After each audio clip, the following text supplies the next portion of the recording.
Good morning, everyone. Thank you for all joining for this very last session of Ignite. My name is 𝗦𝗽𝗀𝗶𝗀𝗻. I'm a product manager at Azure AI, looking at the setup and enterprise readiness of our platform. Today, we have a pretty exciting agenda for you. We'd like to show you a number of tools and processes that we think you should be using when building and operating generative AI apps, with keeping security in mind. And on security, I have our expert for that, yes. And that is Meera. Meera, you want to introduce yourself? Yeah. Hi, everyone. My name is Meera Kurup. I am also a product manager in Azure AI, focused on network isolation. So we're here to share with you on why Azure AI Foundry is a secured and enterprise-ready platform that you can use to build GenAI applications. So let's start with why we're here. Generative AI is a versatile and powerful technology, propelling innovation across many industries. Already, 60% of enterprises are testing, planning, or developing their own custom AI applications. But alongside all of this optimism, organizations are rightfully concerned about security and how generative AI might put their company, their data, and their users at risks. That's why it is so critical for us that AI transformation starts with security first.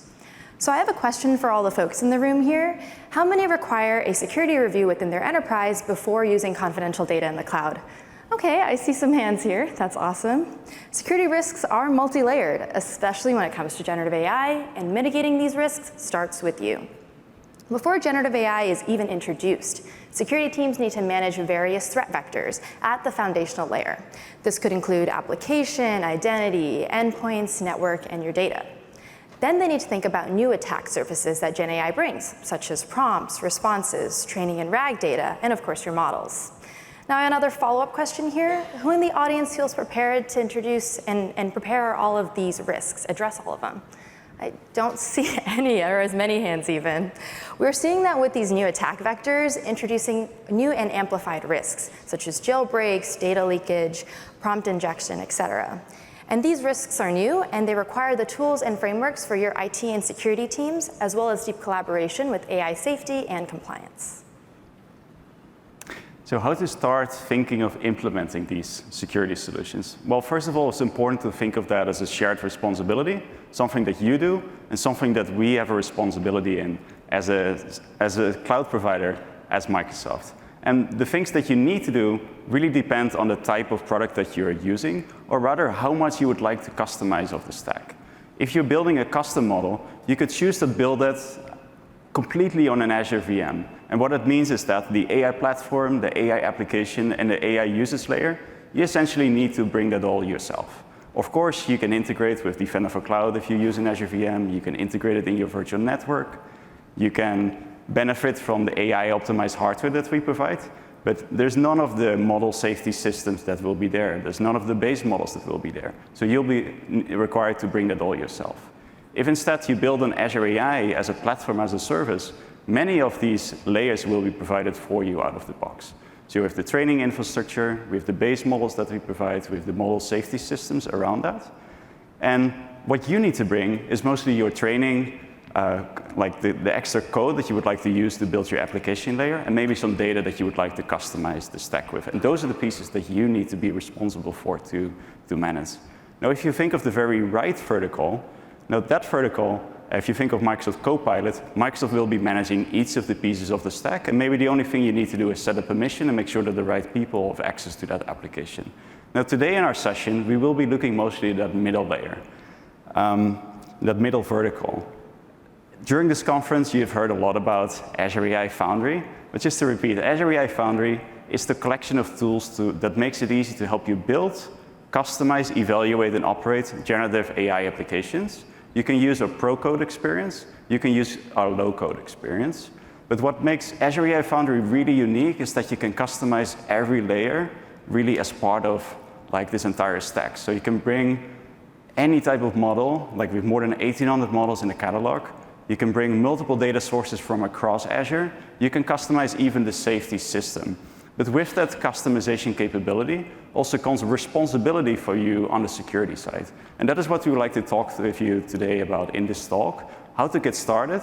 And if you think about all these risk factors from a traditional IT security standpoint and what is new in the generative AI world, how can you mitigate each of these?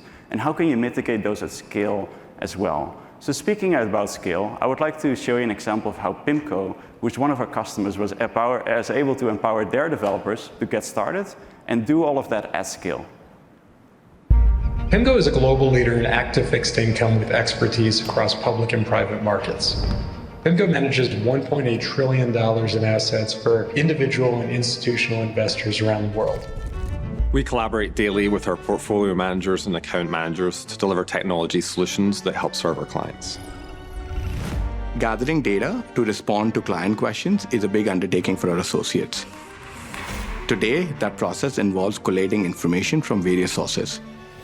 We recognize the opportunity of using AI to improve client experience.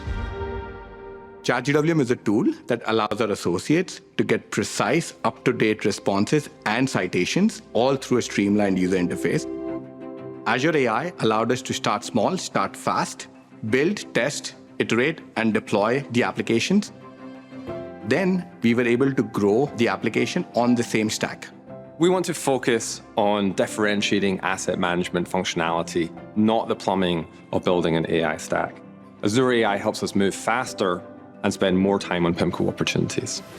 Tasks that used to take employees several minutes and bog them down are now so much easier to complete.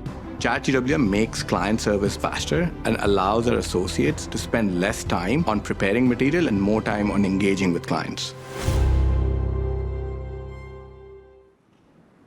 So PIMCO here, of course, is a customer acting in a very regulated industry, and like many, they felt the pressure to get started with AI, and of course for that they needed like a way to build on that with a secure baseline, and with that they needed a scalable architecture that they could build on, and that is why they chose Azure AI. So in the next part of this talk, we'd like to do a little bit of a role play about a financial services company that is called Contoso. Contoso is like the typical example you've seen probably at many demos. So Meera here is going to be our Vice President of Information Technology. Impressive promotion. And I am going to play the IT consultant. Meera, would you like to introduce yourself and tell us a little bit more about your company? Of course, yeah. Thank you, Dennis. As the VP of IT at Contoso Financial, I am the enforcer of security across my financial services enterprise. We're protecting sensitive customer data, as well as ensuring that we are compliant with stringent financial regulations are my top priorities. My business partners and I are very excited about generative AI, but we're rather new to the GenAI landscape and could use some expert guidance from you, Dennis, on how to effectively and securely use Azure AI Foundry for our business and our security goals. Great. Could you share a bit more about what you're hoping to achieve with generative AI? Definitely, yeah. So at Contoso Financial, we're hoping to build with generative AI a better customer experience, streamline operations, and gain deeper insights from our data. And we want to plug in over 20 different data sources to do so. But what's most crucial for us is that we can find a generative AI solution that plugs in with our existing Azure architecture to maintain consistency and to operationalize efficiency. Yeah. It is crucial for us as well that given the sensitive nature of our data and all sensitive data workloads are working in a highly secured environment with on-premises access for maximum security. And finally, we want to implement privileged data access that will depend on the user group on a per use case basis, and that's tailored as well to each developer group to uphold our strict access control policies. Does that make sense? Yeah, it makes sense. And thanks a lot for that context. Like with that, many leaders like you, they often ask, like, where do I get started? And if you think of getting started, it's mostly 4 main things you need to consider. And the first of those is like how to prepare your environment. What is the type of use case you want to tackle? And what is the application you want to build? If you are intending to build a Copilot that is purely based on your internal data, and you might be using company resources that should not leak to the outside world, you probably want to make sure that you put that entire application within a private network so that it cannot be accessed from the public internet. So very basic considerations there. So think through like what is it that you want to tackle. Secondly, you really need to think through like upfront, like what risk could be present around the data that you intend to use, the apps that you're building, and who will be using that apps. If you're looking to use sensitive data and you have the idea to use fine-tuning in an application that later will be exposed to some external-facing application, Now, the large language model may actually be leaking some of that sensitive data to a set of users that we're not intending to have access to that data. So you want to carefully think that through. So once we know all of these risks, we have discovered them, now we can think of how to secure this end-to-end with the right security controls. So we do that for a first use case, we do that for a second, we do that for many, and at some point we want to keep the overview on what is going on and understand like what are all the security risks in our environment. So for that, it becomes important to put the right governance controls in place as well. So I do have a lot of content to share, Meera. Is there anything else you would like to share before we get started? Definitely, yeah. So we were looking at a lot of potential solutions here, and we were really interested in Azure AI Foundry and seeing how that met a lot of our enterprise's use cases. But as you may know, adopting any new cloud service requires a security approval from my security team that I lead. And additionally, my business runs in Europe, so I need to ensure that my data stays within that European EU boundary. And so there's just so many baseline considerations I need to make. So could you give me a summary of what Azure AI Foundry supports with all these fundamentals so that I can ensure we do a successful security review? Or else it's a no-go to use Azure AI Foundry in my enterprise. Yeah, and like you mentioned, the security review, you started with that as well in the talk. And for many organizations, that is the starting point before starting in the public cloud. Mostly to help answer questions like, is this service meeting my industry compliance requirements? Are my regulatory compliance be able to be met? Can my internal security controls actually be used using this platform? Now, in Azure AI, we provide these type of enterprise-ready baseline security controls, similar to what you find in the rest of the Azure products. There's a large number of categories, and we have this comprehensive overview that we've documented on the link here below, but I just wanted to highlight a few. For example, on a network layer, you can protect Azure AI Foundry completely behind your own virtual network. You can plug it into Azure using a private link endpoint, and you can even extend that into your on-premises network and then disable the public network access. So if your use case requires that, it's a good place to get started. From a data protection standpoint, there are different baseline security aspects that you can expect from a cloud service like us, like data protection in transit, data protection in rest. Using Microsoft managed keys is the baseline, but you can choose to bring even your own custom managed keys encryption and add that extra layer of protection. And I think, Meera, you mentioned data residency. In Azure AI Foundry, we are a regional service. And what it means is that your data will be processed in the region that you choose in Azure to deploy your application to. Now, some of the capabilities for performance reasons allow us to go beyond that regional boundary. In Azure OpenAI, for example, we have now global and data zone deployments that allow you to route traffic to other regions just to get that higher throughput. But those are features that you could choose to use, but you don't have to. Some use case requirements cannot allow you to leave the data boundary of a certain region, so that is not a hard requirement. Now, these are just a couple of examples. I really recommend you and also you, Meera, to go to this baseline security document where we summarize like all the details, and that's a good starting point for your security team. What I really want to take away as well with that, and what I recommend you to do with the security teams, is to give them a set of templates that Azure AI has published already for the most common security patterns out there. So we have templates in Terraform, in Bicep, and Azure Resource Manager form that you can use for the most common security configurations, like networking, encryption with custom managed keys, full Enter ID pass-through as you're using Azure Foundry, together with any other Azure services like Azure AI Certs. This should get you like 85% going, and your security teams will only need to customize it then to implement with your internal Azure deployment that is already set up. That's awesome. These templates make it much easier to deploy those baseline security fundamentals and will really help my business IT teams work much faster. Great to hear. Like with that said, is there anything more that you want to share about your environment? Yes, correct. Let me describe a little bit more about what Contoso Financial's existing Azure setup looks like. So this is specifically for our mortgage team that we have at Contoso Financial that's looking to use generative AI and work with Azure AI Foundry.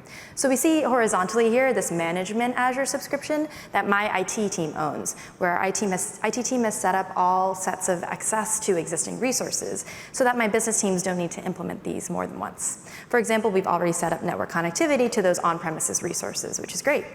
Then we also have these subscriptions based on the different business group size. So what's important to me is that with Azure AI Foundry, I can set up everything within this existing framework and reuse my existing access controls, my existing data access, existing policies that I have, cost management, everything that my IT team has set up. Additionally, you can see I have an incubation subscription that's meant for business IT teams developers to just explore new models and build proof of concept applications. So with all of these subscriptions in mind for just my mortgage team, I don't want to have to redo this secured setup and become a bottleneck for innovation for my developers. So what do you recommend I do here? Yeah, balancing innovation with security is always a tricky thing, especially if developers do not have all the permissions in Azure to build these end-to-end applications. I like the idea that you have about having this innovation subscription where likely you can work with non-production data and people can try out their ideas. But in AI, we typically need production data. And as an IT team, like you want to give the flexibility to use that, but it needs to be secure and you don't want to be the bottleneck, right? And that is tricky, especially with such a subscription that is just for incubation. So what in Azure AI, what we have introduced is a clear separation of concerns between the place where IT admins set up the environment and monitor the environment, and then where developers build and innovate. And we call that hubs and projects. So a hub is the place where an IT admin would set up all the security settings, where they would set up shared compute resources, any connectivity to company resources that all developers are going to need access to. So you can provide those shared access to data sources like Azure certs. And then in the project, that is where developers organize their work, where they work with others, where they can upload data to in isolation, and they will be able to build directly within that safe box and environment that the hub provides. So actually, Meera, let me show you how that looks like.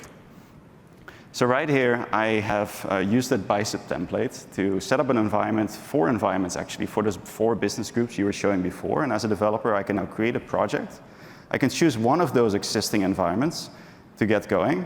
And as I create my project, this gives me 2 benefits. One is it will be secured with the same security controls. And second, it gives me access to these company resources that were already pre-configured.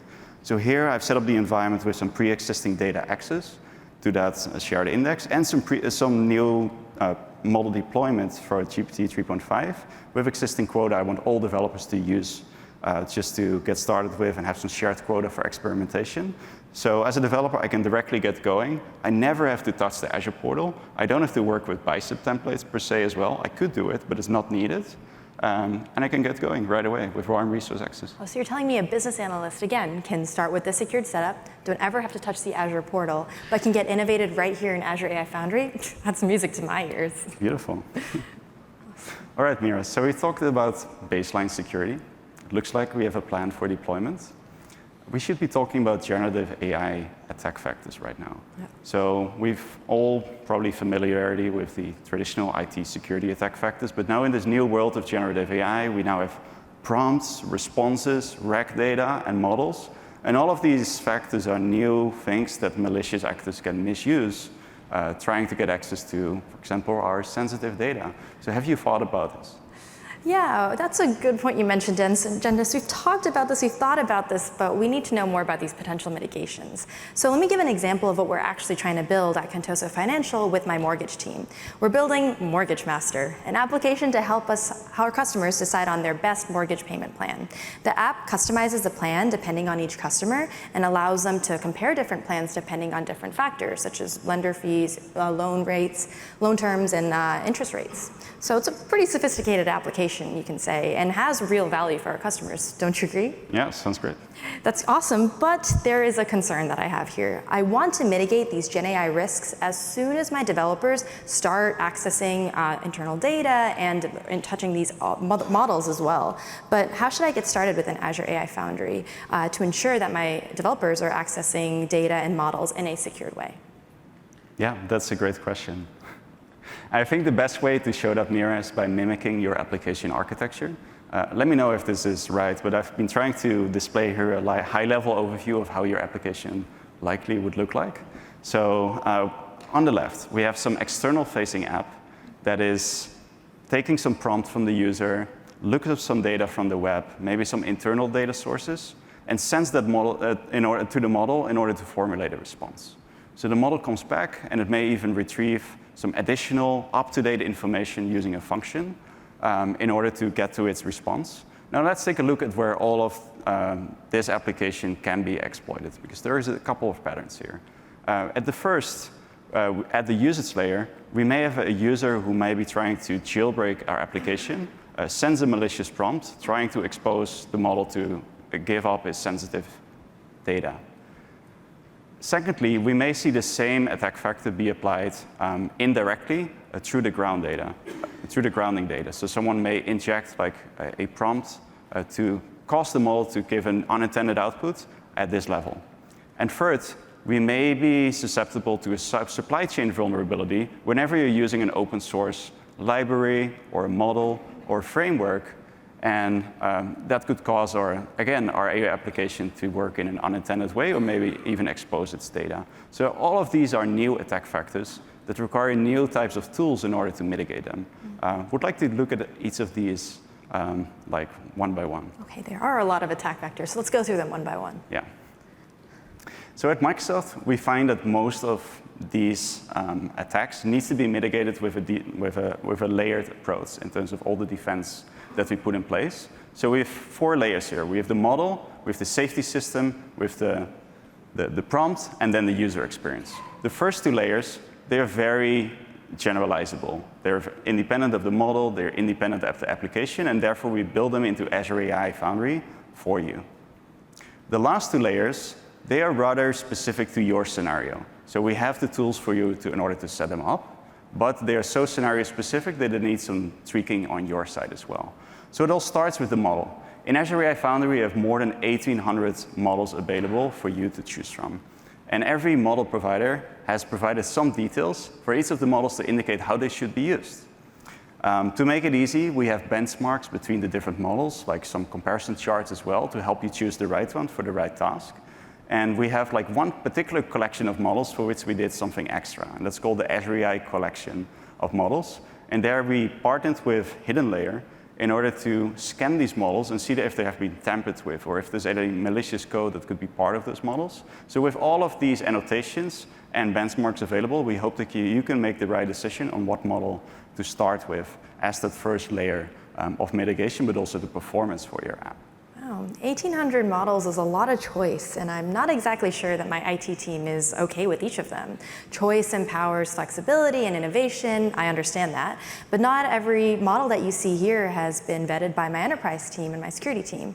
So what can I do about this, Dennis? Yeah, we heard this a lot, and therefore we have introduced a new Azure policy that can now help you restrict what models can actually be used by your developers. So as an IT admin, you can configure this Azure policy in Azure Portal. You can say, I only want to use specific model providers, or only want to allow certain models of a specific version to be used. And if that policy is enforced, like when someone tries to deploy a model, as you can see here from Model Catalog, that action will actually be blocked.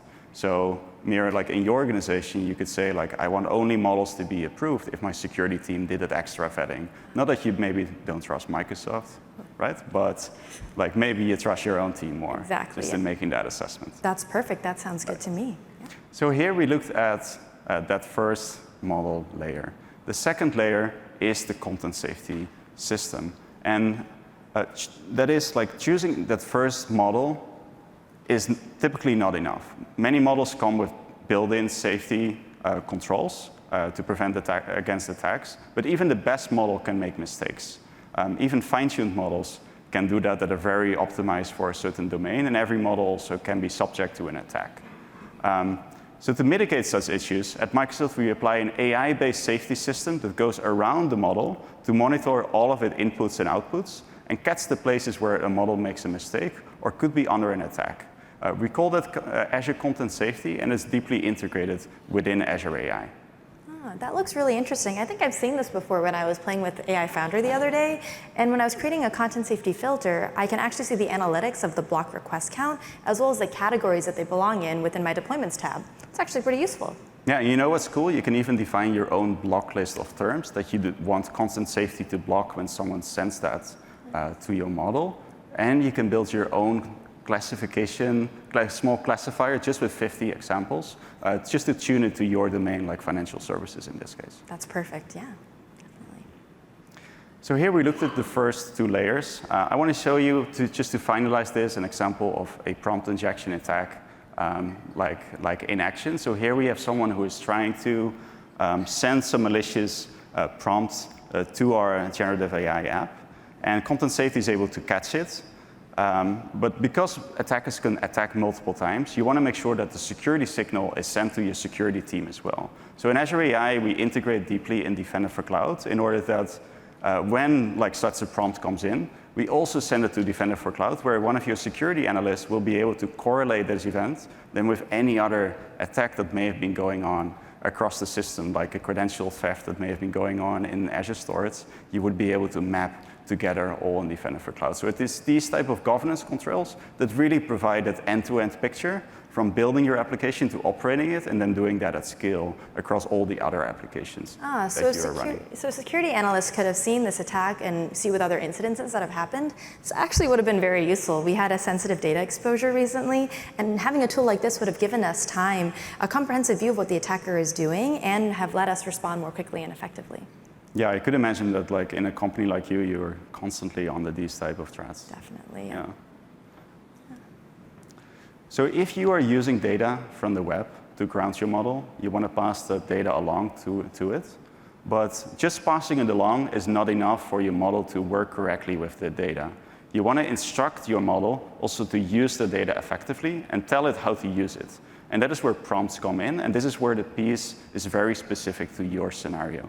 So in this case, in the example, I am showing you a prompt that is available in our Azure AI Foundry prompt catalog as an example for you that shows on how to avoid these indirect attacks. And what we do, we give here the model an instruction to only base its response based on data that is verifiable in the grounding data. And then we also very clearly state what is the prompt and what is the document and how to differentiate that as an instruction to the model. So this is the type of technique that you can use in an application like that is chat-based, like here, but it could be different prompts that you could need for the application that you are building.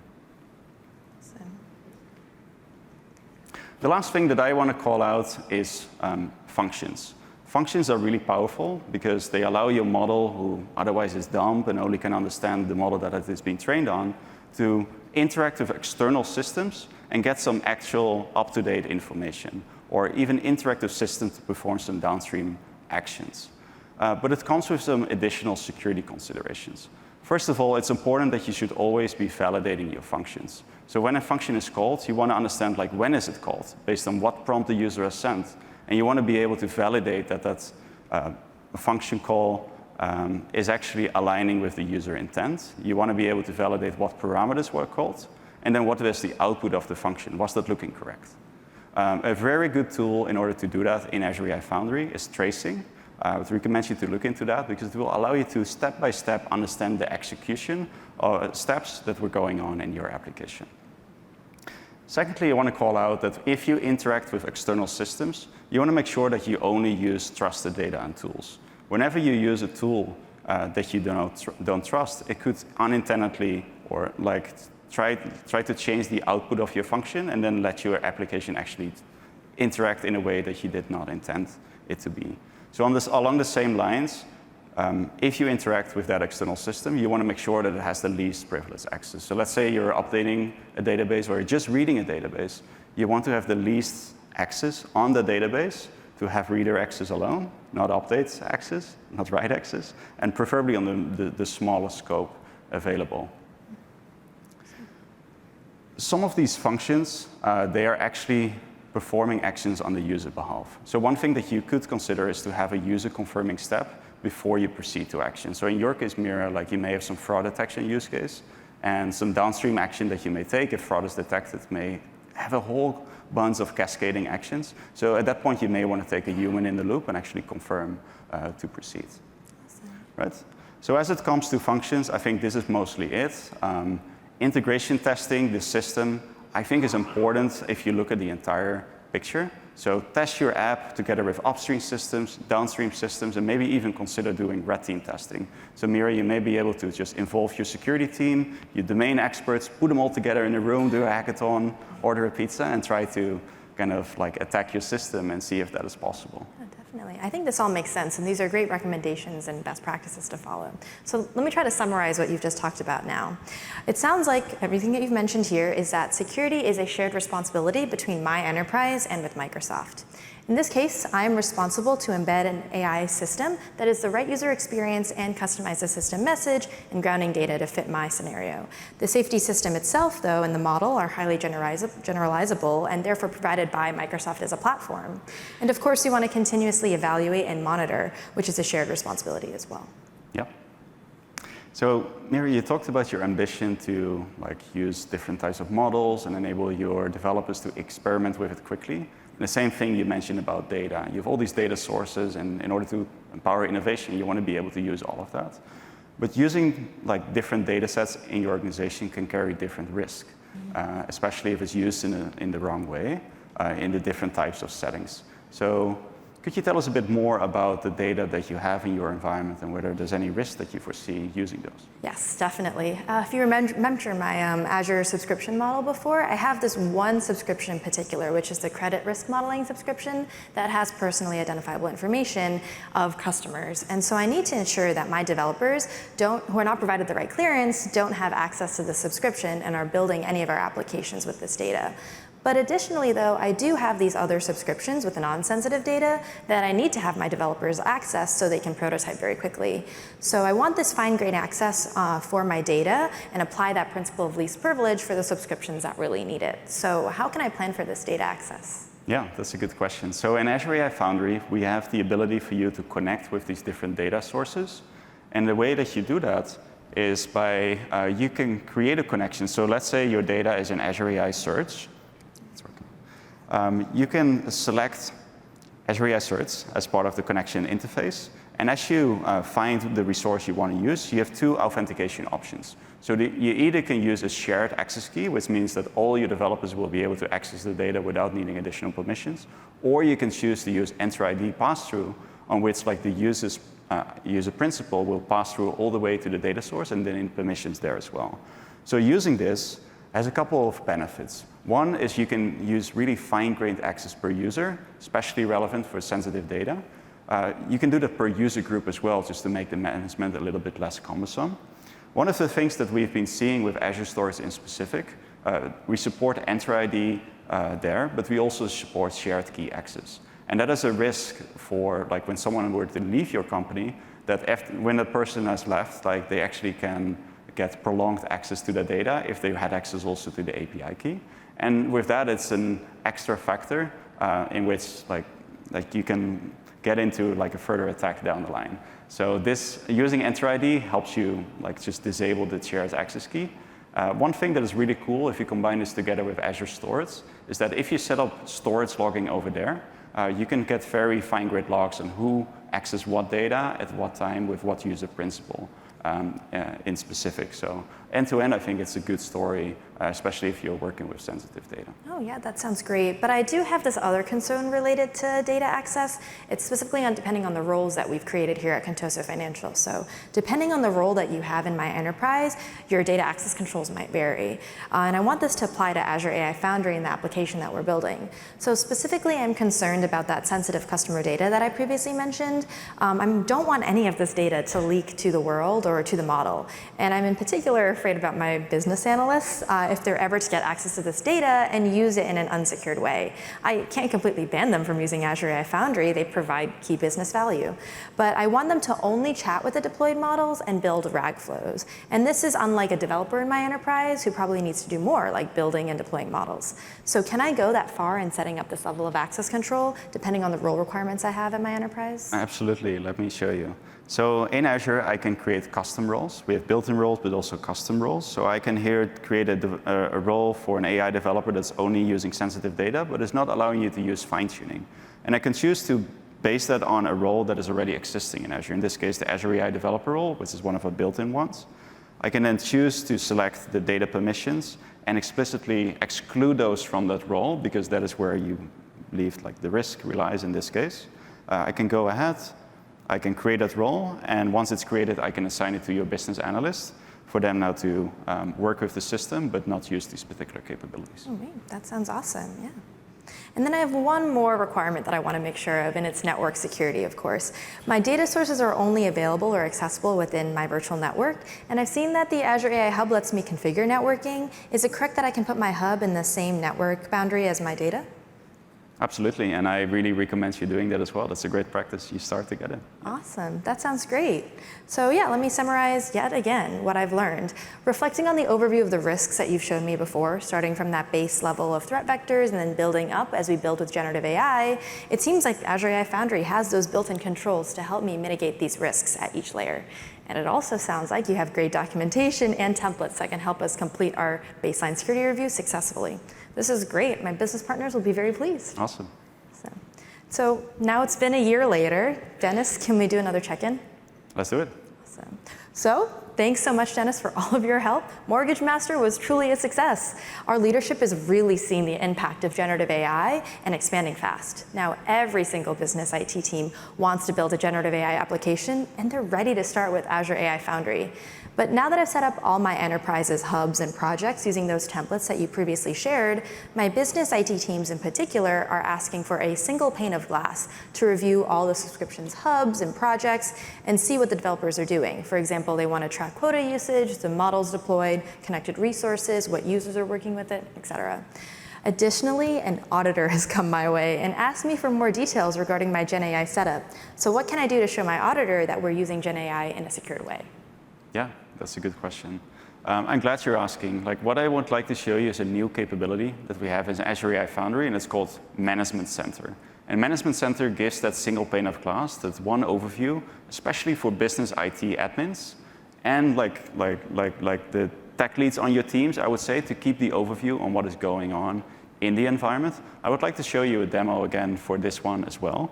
Management Center is very conveniently accessible from any page in the left bottom corner. So if you're in the project context, you can access Management Center from there.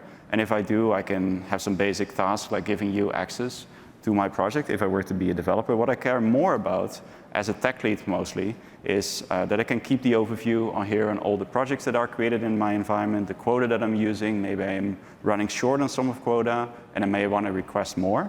I can easily see that from one place here. I can see all the compute resources that are being created. Some of those may actually not be used, so I may want to delete them. I can see all the deployments, and I can keep an overview on all the data that is used in this environment. So let's say I have 20 projects. These 20 projects connected to different data sources in my environment. I will be able to see which of these projects were actually shared across all the environments within this hub, or see the ones that are only exclusively available to one project. And as an IT admin, I may actually care about maybe deleting some of those or tweaking some of those that I did not expect here to use. So all in all, Management Center gives me the overview of all of this in one place, and we have the intention to build this further out to provide some further overviews on everything that you need to monitor in your environment as we build a roadmap here. Awesome, yeah, that sounds great to me. I'll definitely have to use Management Center. Thank you. Oh. So the last thing that I would like to show you is Microsoft Defender for Cloud integration that we now have in general availability. Oh, Are you familiar with that? I'm actually pretty familiar with Microsoft Defender. It's really been a huge help in ensuring our enterprise is able to find any risks, and our enterprise security teams are ready to mitigate them. So let me actually show you. Our security team reached out to me yesterday about a potential security posture issue, and this is what they sent me. Here, Microsoft Defender has done an inventory of our entire AI stack, including the models and the orchestrators, both across Azure and in AWS in the development lifecycle.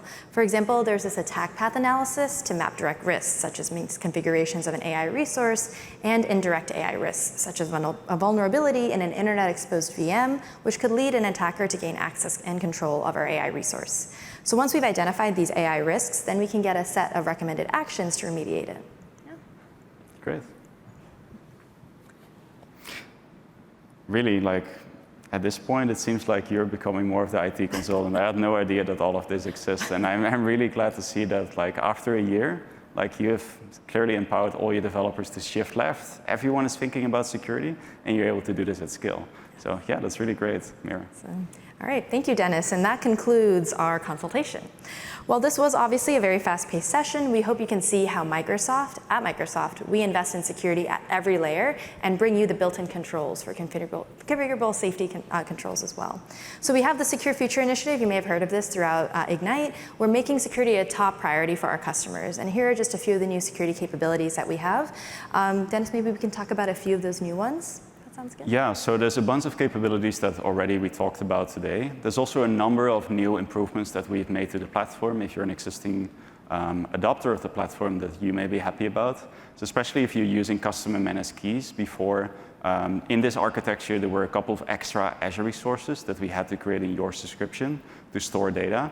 We have re-architected this solution where with custom and managed keys, every of these data will be managed server-side. The solution is more performant, it's more cost efficient, and is now available in public preview. We hope to make it available in general availability also soon. Now, one of the things that we've been seeing with Azure AI Foundry is that previously we had mostly enterprise customers in our customer base. We've seen a lot of smaller size companies now to start adopting our platform. And to better address the needs of both groups, we've been starting to support more managed capabilities as well, like a managed key vault, which we've introduced a managed credential store, so that you don't have to bring your own key vault when setting up the platform. So this is an example of the type of platform simplifications that we are making, just also to support the smaller size companies. What we would love to hear is like if any of you is in the room and you've tried our platform, and you say like, this is something I could really benefit from, I would love to learn that. There's a couple more announcements, more on the security side. Do you want to talk about those? Definitely, yeah. One of the additional ones that we've added is now Application Gateway, and Azure Application Gateway can be configured on your custom virtual network, so you can access on-premises resources from your managed virtual network that we shared before. And this allows, again, full network connectivity to your on-premises resources that you may have deployed, such as a Snowflake database or any private APIs that you need for your GenAI applications that you're building. We also have full Entra ID support for Azure AI Search connections, as well as Azure Storage connections as well, enabling you to go fully credentialless. Yeah, awesome. And with that, we have a few takeaways that we'd love to share as well. Number one, security must be your number one job. Just like 𝗬𝗲𝗀 Financial, enterprises of all sizes should put security first, especially when building generative AI. Next, basic security controls, or the fundamentals that you're already familiar with, protect against 98% of attacks. So ensuring all these baseline controls of networking, identity, encryption, et cetera, are crucial to make sure, and you should not overlook them in your enterprise. And finally, Azure AI Foundry allows you to strike that balance between enterprise-grade security and fast-paced innovation. We want your IT admins to feel like the heroes for enabling GenAI across the enterprise and never the bottleneck. And so with that, thank you everyone for joining our session today. Dennis and I will be here to answer any questions. Additionally, we have some resources as well that we'd love to share with you. Yeah, thank you everyone again for joining this session. We have a number of resources available here. So at first, I was showing you a couple of infrastructure as code templates in Bicep, ARM, and Terraform. Through the first link, we made those available. It's a good starting point whenever you're starting with Azure AI Foundry within a secure setting. Of course, we want to connect with you in the community. You can connect with us. That's the second link. And then we have a couple of sessions that already have happened. Of course, there is a recording for those, but they are related to this session, and we think they are a good follow-up if you were not able to attend those yet. If you have any questions, we are here up front. We'd love to answer them. Also, if you have any suggestions for the platform, we'd love to hear. So with that, we'll conclude it, and we hope you had a fantastic Ignite, and good journey home. Yeah, thank you, everyone.